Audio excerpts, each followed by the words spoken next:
തന്നെ പുറത്താക്കിയത് പാർട്ടി ഭരണഘടന പോലും അറിയാത്ത സംസ്ഥാന നേതൃത്വമെന്ന് RSP പ്രാഥമിക അംഗത്വത്തിൽ നിന്നും പുറത്താക്കപ്പെട്ട കേന്ദ്ര കമ്മിറ്റി അംഗമായിരുന്ന ഇല്ലിക്കൽ അഗസ്റ്റി കണ്ണൂർ പ്രസ് ക്ലബ്ബിൽ വാർത്താ സമ്മേളനത്തിൽ പറഞ്ഞു. പുതിയ സംഘടന രൂപീകരിക്കുന്നത് പാർട്ടിയെ ശുദ്ധീകരിക്കാനും ഇടതുപക്ഷ ആശയങ്ങളോട് ചേർന്നു പോകാനുമാണെന്നും സേവ് RSP എന്ന പേരിൽ വിശാല മനസ്കരുടെ സംഘടന രൂപീകരിച്ച് മുന്നോട്ടു പോകുവാനാണ് തീരുമാനമെന്നും സംസ്ഥാനത്തുടനീളമുള്ള സമാന ചിന്താഗതിക്കാരെ കൂട്ടിയോജിപ്പിച്ച് ജനുവരി 23-ന് തിരുവനന്തപുരത്ത് പ്രവർത്തകരുടെ യോഗം വിളിച്ചു ചേർക്കാൻ തീരുമാനിച്ചതായി അഗസ്തി വാർത്താ സമ്മേളനത്തിൽ അറിയിച്ചു. സന്തോഷ് മാവിലിയും ഇല്ലിക്കൽ അഗസ്തിയോടൊപ്പം വാർത്താ സമ്മേളനത്തിൽ പങ്കെടുത്തു. ഇടതുപക്ഷത്തെ ശക്തിപ്പെടുത്തുക ഈ മുദ്രാവാക്യം ഞങ്ങള് ജന്മന ഈ പാർട്ടി ഇടതു പാർട്ടിയാണ്. അങ്ങനെ ഒരു നീക്കമായി ഞങ്ങൾ മുന്നോട്ടേക്ക് പോകുക.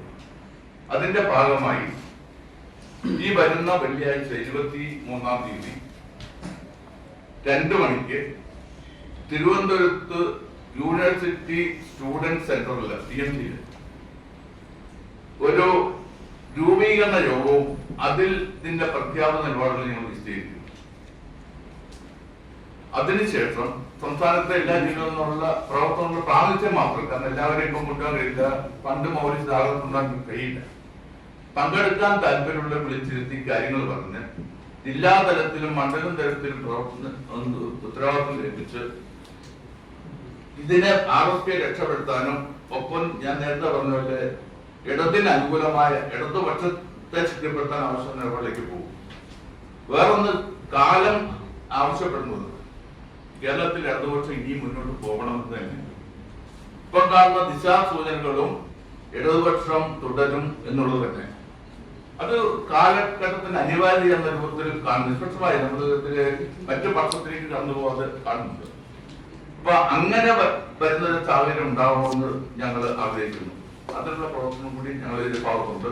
മറ്റേ സംഘടനാപരമായുള്ള മറ്റു കാര്യങ്ങളിൽ അതിന്റെ പോരാട്ടം മറ്റു വിധത്തിൽ നടക്കും. ഒരു കാര്യത്തിൽ ഉറപ്പുണ്ട്, ഇന്ത്യയിൽ ഇന്നിപ്പോ 15 സംസ്ഥാനങ്ങൾ RSP ഉണ്ട്. അതിൽ കേരള ഘടകം മാത്രമാണ് UDF-നൊപ്പം നിൽക്കുന്നത്. ബാക്കി 14 സംസ്ഥാന ഘടകങ്ങളും ഇന്ത്യയിൽ ലെഫ്റ്റ് പാർട്ടിക്ക് ഒപ്പമാണ് നിൽക്കുന്നത്, ഇടത് പാർട്ടികൾക്ക് ഒപ്പമാണ് നിൽക്കുന്നത്. അപ്പൊ എന്തായാലും വേറെ ഈ 2 വള്ളത്തിൽ നിൽക്കുന്ന ഞങ്ങൾ 10 ദിവസം തുടർന്നതും പാർട്ടിക്കുള്ളിൽ ആശയവിനിമയം നടത്തുന്ന ഒരു കാര്യമാണ്. നിങ്ങൾ ചോദ്യം ചെയ്തത് എന്തുകൊണ്ട് 2014 താങ്കൾക്ക് ഈ നടപടി എടുത്തുകൂടായിരുന്നു ചോദിച്ചു.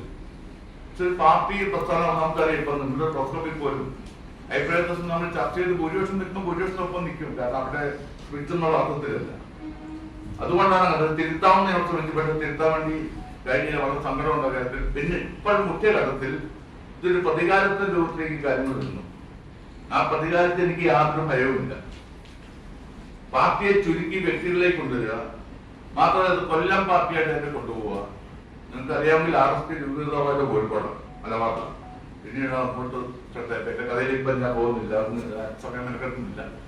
അപ്പം ഇതൊരു പ്രസ്ഥാനം, രാഷ്ട്രീയ പ്രസ്ഥാനത്തിൽ വീഴ്ചകളും അഭിജയങ്ങളും ധാരാളമുണ്ടാവും, ചർച്ചകളുണ്ടാവും, ഉൾപാർട്ടി ജനാധിപത്യമൊക്കെ വേണം, പറയുകയും ചെയ്യും. പക്ഷെ ഇതൊന്നുമില്ലാതെ അവരെ മോശമാക്കുകയും ഇപ്പം ഒരു തരത്തിൽ പറഞ്ഞു കഴിഞ്ഞാൽ ഈ പ്രസ്ഥാനം അതിലുള്ള പ്രവർത്തകരെ ബന്ധീകരിക്കുന്ന നിലയിലേക്ക് പോകുന്നു. ഒരു പ്രവർത്തകനും അവന്റെ അഭിപ്രായം പറയാൻ പറ്റുന്നില്ല. ബോൺസായി ആക്കിയാൽ നമുക്ക് മനസ്സിലാവും. ചിതത് അതിനപ്പുറം ബന്ധീകരിച്ച് അപ്പുറത്തേക്ക് വരാൻ പാടില്ല എന്ന രൂപത്തിലാണുള്ളത്. വരുമ്പോൾ ഇനി ഞങ്ങൾക്കുള്ള മാത്രം നിൽക്കുന്നത്. ഇപ്പം പ്രേമേന്ദ്രൻ ഇതിലേക്ക് എത്തിയതിന്റെ കാരണം കൊല്ലത്ത് 2014-21 ഒരു അസംബ്ലി സീറ്റ് പോലും RSP ജയിക്കാൻ കഴിഞ്ഞില്ല. 24-ൽ വീണ്ടും അദ്ദേഹം MP ആയി. അവിടെ കോൺഗ്രസ് നേതൃത്വം ശക്തമായ നിലപാടുള്ള UDF ഒരു MLA പോലും ഇല്ലാത്ത കോൺസ്റ്റിറ്റ്യൂൻസി 2021 കൊടുക്കില്ല. ആ കൊടുക്കില്ല എന്നത് മുൻകൂട്ടി കണ്ടാണ് പിന്നെ പുതിയ ആളുകൾ അവിടെ രംഗത്തേക്ക് വരട്ടെ എന്ന രൂപത്തിൽ എടുക്കുന്നത്. എന്നാൽ കൊല്ലത്ത് പ്രസ്ഥാന ബന്ധപ്പെട്ട യുവജന സംഘടനയുണ്ട്, അല്ല മറ്റു പലതുകൊണ്ട് അവിടെ ഒരാളെ പ്രഖ്യാപിക്കുന്നില്ല. ഗൗരവതരമായി ഈ ചർച്ചകൾ വരുമ്പോൾ ചിലപ്പോൾ ഭാവിയിൽ എന്ത് സംഭവിക്കുന്ന പറയുന്നത് എന്തായാലും വളരെ അന്തരീക്ഷത്തിൽ മുഴങ്ങി നിൽക്കുന്നതും വ്യക്തമാക്കപ്പെട്ടതും കാർത്തിക് പ്രേമേന്ദ്രന്റെ പേരാണ്. അതിനെല്ലാവരും അറിയുകയും ചെയ്യുന്നത്. അപ്പൊ അതിനെ എതിർക്കേണ്ട ബാധ്യത ഈ പ്രസ്ഥാനത്തിൽ 51 കൊല്ലം പ്രവർത്തിച്ച ഒരാളുടെ രൂപത്തിലും ഒരു ഉത്തരവാദിത്വത്തിന് കേട്ടെടുത്തോണ്ടാണ് ഞാൻ പ്രവർത്തിച്ചത്. അതിന് വരുന്ന പ്രഖ്യാപനങ്ങളിൽ എഴുതൊരു പ്രശ്നമില്ല.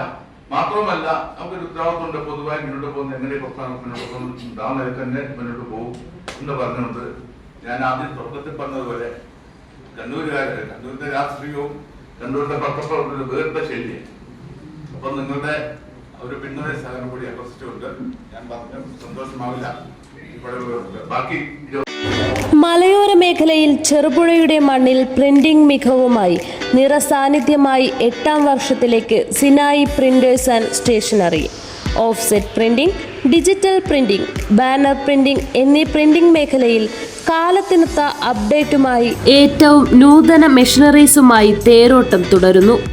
Sinai printers ID card, wedding card, mug printing, photo frame എന്നിവ നിങ്ങളുടെ കൈകളിലേക്ക് കാലതാമസം കൂടാതെ സിനായി പ്രിന്റേഴ്സ് ഒരുക്കുന്നു.